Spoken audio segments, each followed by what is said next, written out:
こんにちは、ものづくり土器移動センターの西川です。今回は、金曜日13日ですかね、公募発表があった、ものづくり商業サービス革新補助金の、2回目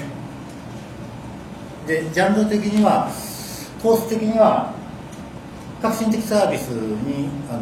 の説明をします。でこれにつきましては業種的にはですね、商業サービスいわゆる流通系になると思うんですけども、一部製造業でもパターンがはまるかなというケースがあります。それはちょっと後でご説明いたします。はい、で1本目のビデオで申し上げましたように共通部分はちょっと冒頭で3回取りますので、1回目2回目3回目とプログラムを作っておりまして、2回目はですね、補助対象経費の、取り決めにつきまして多少ですね、変更点がありますのでそれを解説いたします。はい、まずですね、クラウド利用費というのが入りました。でこれは従来のものづくり補助金でもいわゆるシステム開発なんかの場合は今クラウド方式取ってるケースがありますので実際には発生していたと。でそれを分かりやすくクラウドっていうふうに明記したという流れだと思います。はい、それから次の変更点言いますね。ですね、タイプでこれはこのコースじゃなくて申請の内容のタイプで、設備投資のみと設備投資のみそれと設備投資と試作開発この両タイプがあります。まずね、はい、それで、補助対象経費のうち、原材料費と直接人件費と、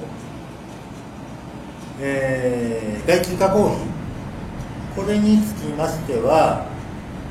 設備投資のみの場合は対象としないですよと入れないでくださいねということが明記されています。はい、でこれは、設備投資のみ型と、開発付きのコースと、明確に分けようという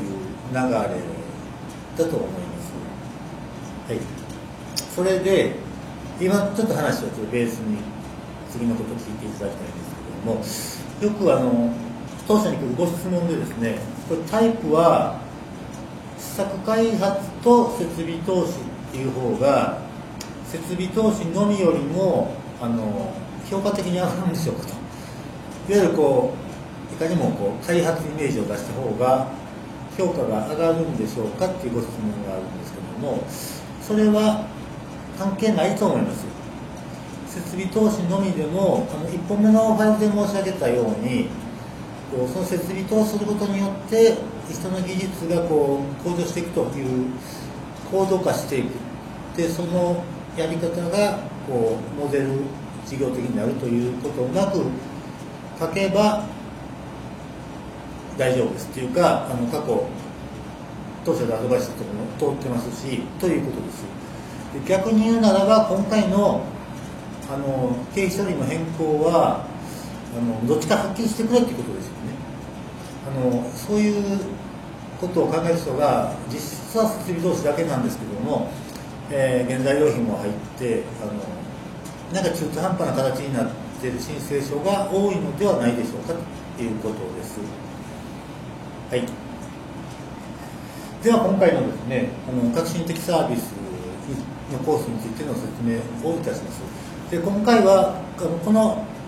今回の3本のビデオは今回発表になった昨年度と違いだ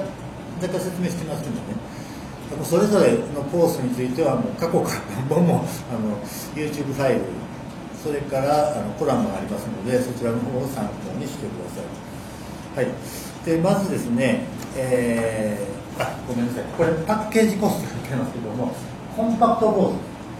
コンパクトコースっていうのができました。で去年もありましたですね。要は設備投資抜きのプランを作ってくださいよということで、これは上限が、700万で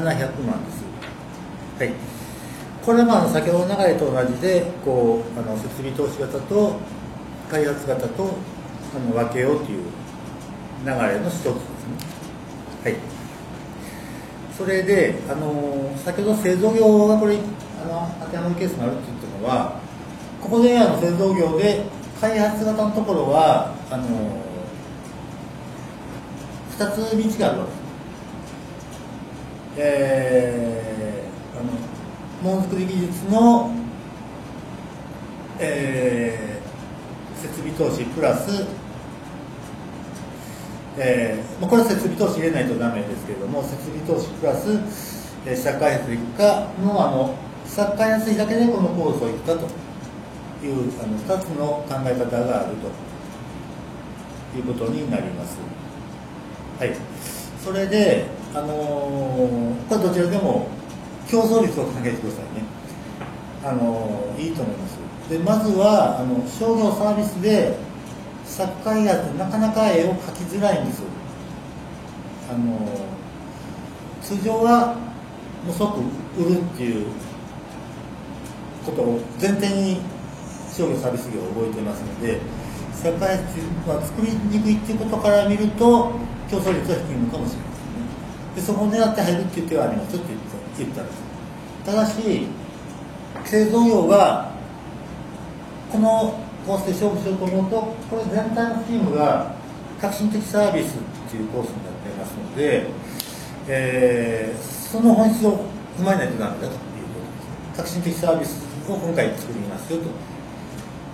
いう本質を踏まえないとダメだということで、都度申し上げて、それの大元の考え方は経営革新法にありますよということです。はい。で次の変更点を申し上げます。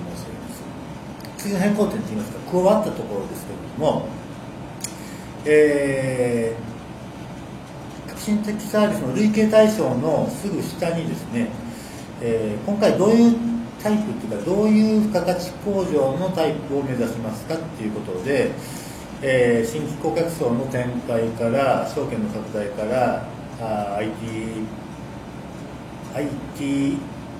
利活用、はい、それから、今のが、付加価値の向上の内容ですね。で効率の向上というのがもう一つ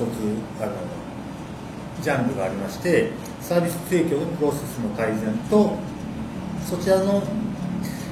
効率の向上を目的とした IT 活用です。こういうチェックマークを入れるところができました。はい。でこれもですね、起こりそうな動きと注意点申し上げます。でまずこれ なぜ加わったかっていうと、多分想像されるのはですね、これは大元は経営革新法の考えなんだっていうんです。この革新的サービス自体で去年出したところでそれを理解してないところが多かったんですよね。多分当社にシステムを入れてっていうのに単純に絵を描いているところが多かったんだと思います。ですからこれは何を言いたいかというと、経営革新法に基づいてやったらいずれどっかにチェック入ることになると思うんですけれども、それを知らない人たちのためのヒントです。はい。それでですね、ここは面白いのが複数選択可能って書いてある。要は例えば、チェックマークで証券の拡大も目指せば、顧客満足度の向上も目指せば、ブランド力の向上もどんどんチェックが入れられるとなっている。で多分想定される動きはこれチェックがたくさん入ってきた方が評価にいいのかなというふうに普通思うかもしれない。はい、でもこれは先ほど言いました大元のところから考えてください。要はこういう意味が分かってるかっていうことが言いたいわけで、目指すべき方向がね、たくさんチェックを入れれば評価が良くなるということはありません。はい。たくさんチェックボックスにマークが入っている。で下の事業内容とかですね、革新的サービスの開発の内容と将来展望と、そこが薄かったら逆になるでしょう、なんじゃこれということになると思いますので、その点をよく理解してじっくり戦略を練ってこのチェックボックスにマークを入れてください。はい、あとはですね、事業計画表、売上から利益で付加価値の5年分の事業計画表が入ったというのは特定ものづくりで説明したところと同じです。ただし、革新的サービスは経営革新表と同じ付加価値統計上利益ののみの歯止めが入ってます。これ以上にはならないとダメですよ、何倍以上にはならないとダメですよっていう、そういう歯止めのルールが入っています。はい、でこれにつきましてはできたら下にリンクを貼るようにしますので、付加価値の考え方等過去何回もセミナー等で述べてますので、それを参考にしてください。それでは、革新的サービスコースの説明を終わります。3本目のファイルは、共同の設備導入型の解説をいたします。